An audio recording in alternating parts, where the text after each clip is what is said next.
আসসালামু আলাইকুম everyone, Chowdhury family ব্লগে সবাইকে স্বাগতম। আজকে আমরা চিকেন দিয়ে কী রান্না করছি এবং কোথায় চিকেনটা নিয়ে যাচ্ছি দেখতে হলে সম্পূর্ণ ভিডিওটা ফলো করুন।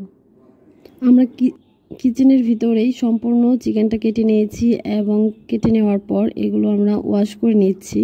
সম্পূর্ণ প্রিপেয়ার করার পর তারপর আমরা চিকেনটাকে ছাদে নিয়ে যাব এবং পাশাপাশি চিকেন কারি রান্না করব। এবং এই চিকেন কারি কি দিয়ে খাচ্ছি, ভাত, পোলাও নাকি রুটি, দেখতে হলে সম্পূর্ণ ভিডিও দেখতে হবে। এই যে আমরা ছাদে নিয়ে এসেছি। প্রথমে আমার শাশুড়ি আম্মু যে চুলাটা তৈরি করেছিল, অনেক বড় চুলা, 4-5টা চুলা, ওইটাতে ট্রাই করেছিলাম কিন্তু ওইটাতে হচ্ছিল না। পরে আমরা ইট দিয়ে একটা সাময়িকভাবে চুলা তৈরি করে ফেলেছি এবং এখানে আমাদের রান্নার প্রসেসিং চলছে।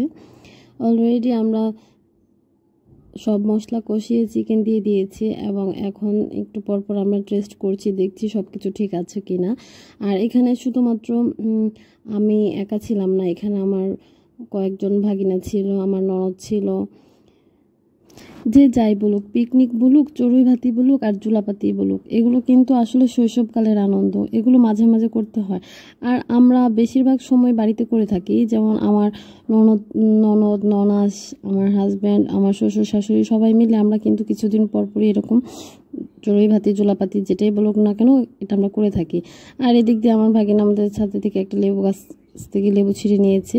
আর এই যে দেখতে পাচ্ছেন আমি অলরেডি কিন্তু রুটি বানিয়ে ফেলছি, কারণ আমরা চিকেন কারিটা খাবো অবশ্যই রুটি দিয়ে।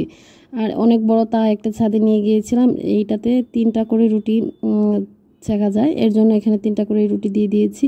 এবং এই যে দেখতে পাচ্ছেন এই যে রুটি অলরেডি হয়ে গেছে। ওরাই বলছিল যে একটু পোড়া পোড়া করে করতে, এর জন্য একটু পোড়া পোড়া করে করছি, কারণ রাজশাহীতে নাকি একটা ভিডিওতে ওরা দেখেছে যে পোড়া রুটি দিয়ে গরুর মাংস বা মুরগির মাংস খেতে অনেক মজা। এই ভিডিওটা প্রায়ই আমরা রাজশাহীর ইউটিউব চ্যানেলগুলোতে দেখতে পাই এবং আসলে এটা মজা কিনা এটা আমরা খেয়ে দেখলাম, আসলে সত্যি অনেক মজা ছিল। আর তার সাথে সালাদ ছিল, শসা, টমেটো, পেঁয়াজ, কাঁচামরিচ দিয়ে সালাদ করে নিয়েছি। খাবারটা সত্যি অনেক মজা ছিল, আপনারা কেউ বাসায় ট্রাই করতে পারেন এবং দেখতে পারেন। আর মাঝে মাঝে এরকম ছোটোখাটো পিকনিক করতেই পারেন বাসায়, তাহলে মন মেজাজ দুইটাই অনেক ভালো থাকে। কারণ ছোটোবেলার যে কোনো কাজই করতে দেখবেন আপনাদের মন মানসিকতা অনেক ভালো থাকে।